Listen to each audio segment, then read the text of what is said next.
നാണോ ഇല്ലടാ എന്റെ ഭർത്താവിന്റെ ഓഫീസിലേക്ക് കണ്ണിക്കണ്ട വാലിക്കാരുടെ മോളുടെ കാര്യം പറഞ്ഞ് കേറി നിരങ്ങാൻ?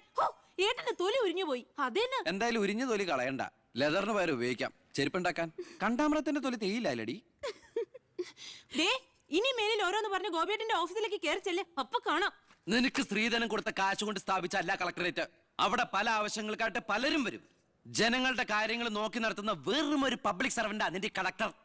ആ സേവനത്തിന് ജനങ്ങളിൽ നിന്ന് തന്നെ കരം പിരിച്ചെടുത്ത് മാസം സർക്കാർ ശമ്പളം നൽകുന്നുണ്ട്. പിന്നെ ഞാൻ അവിടെ ചെന്നാലെന്താ എന്നെ പിടിച്ച് മൂക്കി കയറ്റി?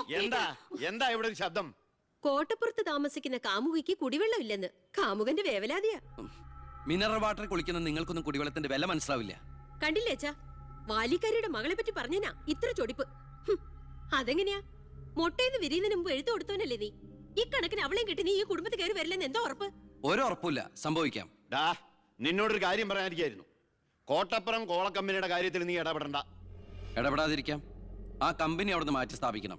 പുതിയ പ്ലാന്റിന്റെ ഉദ്ഘാടനം നടക്കാനും പാടില്ല. നിന്നെ പോലുള്ള പേട്ട് രാഷ്ട്രീയക്കാരും പ്രതിപക്ഷവും ഒന്നിച്ചിടപെട്ടാ പോലും പുതിയ പ്ലാന്റിന്റെ ഉദ്ഘാടനം ഞാൻ നടത്തും.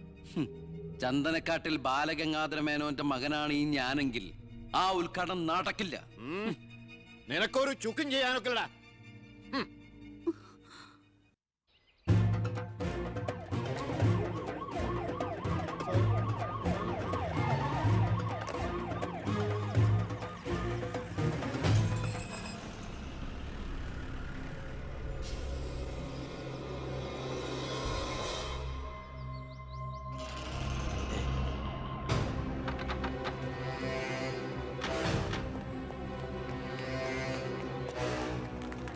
ഉദ്ഘാടനം തടയാനാണ് ഉദ്ദേശമെങ്കിൽ ഇവർക്ക് മുന്നിൽ വെച്ച് ബലം പ്രയോഗിക്കേണ്ടി വരും. എന്താ പ്രശ്നം? ഉണ്ണി, ഈ ഉദ്ഘാടനം മുടക്കരുത്. ഞാനല്ലല്ലോ മുടക്കുന്നത്, കോടതിയല്ലേ. Excuse me. ഇനി ഒരു ഉത്തരവ് ഉണ്ടാവുന്നവരെ കമ്പനിയുടെ ഉദ്ഘാടനവും പ്രവർത്തനവും നിരോധിച്ചുകൊണ്ടുള്ള ഹൈക്കോടതിയുടെ സ്റ്റേ ഓർഡർ. മന്ത്രിക്ക് മേൽ പരുന്തും പറക്കില്ലെന്ന് സാർ കരുതിയെങ്കിൽ തെറ്റി. ലെജിസ്ലേറ്റീവിനേക്കാൾ പവർ ജുഡീഷ്യറിക്കാ. എക്സിക്യൂട്ടീവ് മജിസ്ട്രേറ്റിന്റെ അധികാരമുള്ള ഈ ജില്ലാ കളക്ടർ ഇടയ്ക്ക് ഇതൊക്കെ ഒന്ന് പറഞ്ഞ് മനസ്സിലാക്കി കൊടുക്കണം. പിന്നെ കുറച്ചു പേർക്ക് തൊഴിൽ കൊടുക്കുന്ന ഏത് സംരംഭങ്ങൾക്കും ഞങ്ങൾ എതിരല്ല. പക്ഷെ അതിവിടുത്തെ മണ്ണും ജലവും എന്തിനെ ശ്വസിക്കുന്ന വായു പോലും മലിനപ്പെടുത്തിക്കൊണ്ട് ഒരു ബഹുരാഷ്ട്ര കുത്തയ്ക്കും തീരെ എഴുതി കൊടുക്കാൻ ഞങ്ങൾ അനുവദിക്കില്ല. കുടിവെള്ളം ജനങ്ങളുടെ അവകാശമാണ്, അത് പെപ്കോ കോളയുടെ ഔദാര്യമല്ല.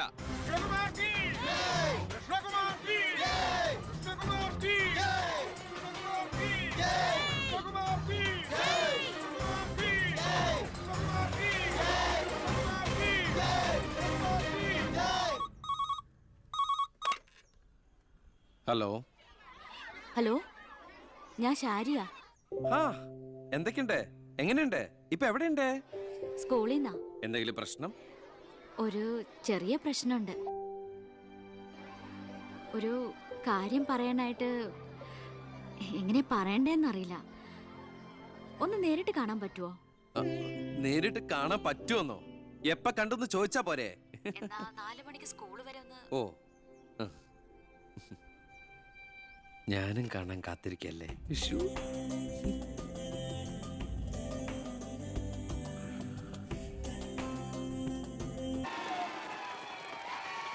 നീ പോക്കോ. ഓ,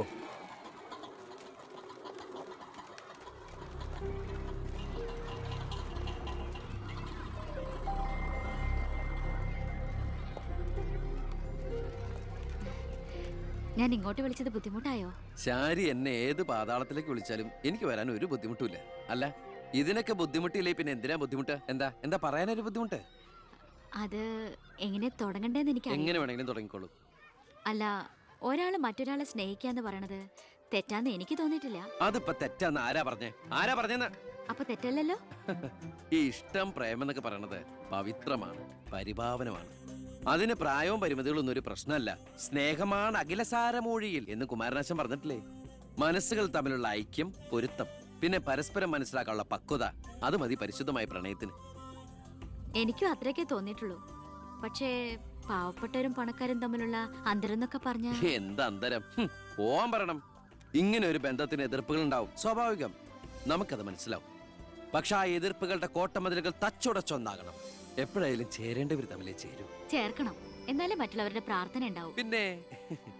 പിന്നെ നമ്മൾ കല്യാണമൊക്കെ കഴിച്ച് 3-4 കുട്ടികളാവുമ്പോ ഈ എതിർപ്പുകളൊക്കെ കാറ്റിൽ പറത്തിവിട്ട പട്ടം കണക്കെ പറന്ന് എങ്ങനെ അങ്ങോട്ട് പൊക്കോളും. നമ്മുടെ കല്യാണോ? ഞാൻ ഉദ്ദേശിച്ചത് അതല്ല. പിന്നെന്താ ഉദ്ദേശിച്ചത്? പ്രസാദ്,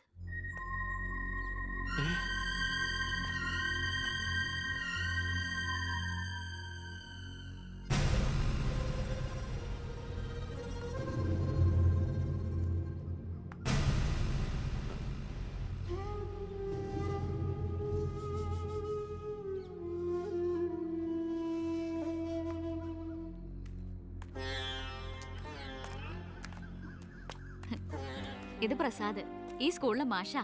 ഹലോ. ഇവക്ക് ഭയങ്കര പേടിയായിരുന്നു. ഏട്ടന്റെ നല്ല മനസ്സാണ്, പറഞ്ഞാ മനസ്സിലാവുന്നൊക്കെ ഞാനാ പറഞ്ഞത്. ഇപ്പൊ സന്തോഷായില്ലേ? മീനൂട്ടി, എന്താ ഇത്? എന്നാലും നീ സുഹൃത്തുക്കളായിരുന്നു, പിന്നീട് അടുത്തുപോയി. പിരിയാൻ പറ്റണില്ല. ഒരുപക്ഷെ ഏട്ടൻ അറിഞ്ഞിട്ടുണ്ടാവില്ല വീട്ടിൽ എനിക്കൊരു കല്യാണാലോചന നടക്കുന്ന കാര്യം. ഏതാണ്ട് ഉറപ്പിച്ച പോലെ അച്ഛൻ IAS IPS വീട്ടിൽ നിറയ്ക്കാനുള്ള ശ്രമത്തില. പക്ഷെ എന്റെ ഇഷ്ടം അറിയാൻ ആർക്കും താല്പര്യമില്ല. ചോദിച്ചിട്ടില്ല ഒരു വാക്ക് പോലും ആരും. എനിക്കിപ്പോ പറയാൻ ഏട്ടൻ മാത്രമേ ഉള്ളൂ.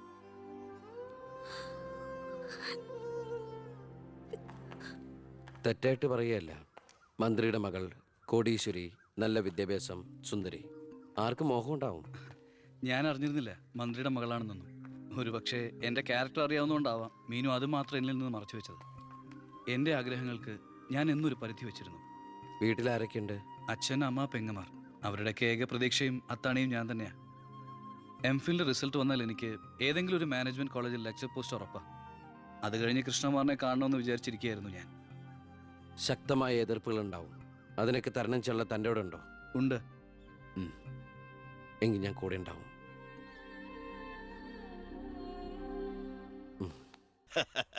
ആ ദേ വരുന്ന എന്റെ ഒരേ ഒരു സൽപുത്രൻ. നാട് ഭരിക്കുന്ന മന്ത്രിയൊക്കെ നാട് ഭരിച്ചാലല്ലേ തിരക്കറിയാൻ പറ്റും. അല്ല, ഞാൻ മോനെയാണ് ഉദ്ദേശിച്ചത്. നേരെ അടുക്കളയോട്ട് പോവാന്നോ? ഇവിടെ നടക്കുന്ന ചടങ്ങ് എന്താണെന്ന് മനസ്സിലായോ? മീനൂട്ടിയുടെ കല്യാണം ഉറപ്പിക്കുക. ഓ, അത് ശരി. ഞാനും വിചാരിച്ചു എന്താണ് ഇവിടെ ASP ആയിട്ട് ഒരു ബിസിനസ് എന്ന്. എന്നിട്ട് കച്ചവടം ഉറപ്പിച്ചോ? ഇപ്പൊ ഉറപ്പിക്കും. Hello, I am Harindran from Singapore. ഏയ്, ഒരു ആ, മിനിറ്റ്. ഇനി ഹരീന്ദ്ര സാർ ഇരിക്കുക. അല്ല, ചുമ്മാ കയറി നിൽക്കണ്ടല്ലോ. ഈ കല്യാണം നടക്കില്ല. അവൾക്ക് വേറെ ചെറുപ്പക്കാരൻ ഇഷ്ടാ. പയ്യൻ കോട്ടപ്ര സ്കൂളിലെ മാഷ, പേര് പ്രസാദ്. അവൾക്ക് ഈ കല്യാണത്തിന് ഇഷ്ടമല്ലാത്ത നിലയ്ക്ക് ഇതിന് പിന്തിരിയല്ലേ ബുദ്ധി. അതല്ലേ നല്ലത്? പെണ്ണിന്റെ ഫ്ലാഷ് ബാക്ക് എനിക്കൊരു പ്രശ്നമല്ല. അല്ല, ഇതിൽ ഇടപെടാൻ താനാരാ? ഞാൻ അവളുടെ ഓരോ ആങ്ങള. എനിക്ക് പെണ്ണിന്റെ അച്ഛനുമായിട്ടാണ് ഡീല്. ഇവിടുത്തെ മന്ത്രിക്ക് ഒരു IPS കാരനെ ആവശ്യം. എനിക്കൊരു മന്ത്രിയെ, ഒരു ഗീവ് ആൻഡ് ടേക്ക് പോളിസി. ഓ, അത് ശരി. അങ്ങനെ ഒരു ബന്ധമാണ് അച്ഛനും നിങ്ങളും ആഗ്രഹിക്കുന്നെങ്കിൽ നിങ്ങൾക്ക് തമ്മിലാണ് കല്യാണം കഴിച്ചൂടെ? ഒരു ഗിവ് ആൻഡ് ടേക്ക്. അയ്യോ, ഞാനില്ല, എന്നെ ഒഴിവാക്കിയേക്ക്. നിങ്ങൾ തമ്മിലാവുമ്പോ നല്ല ചർച്ചയായിരിക്കും. മേഡ് ഫോർ ഈച്ച് അതറാ. അവൻ ചിരിച്ചോണ്ടാ ഇടപഴകുന്നേ. കുഴപ്പമില്ലെന്ന് തോന്നുന്നു. ചിരിച്ചോണ്ട് പൊളിച്ച തെറി പറയാനും എടുക്കന മകനെ. വാ മോളെ.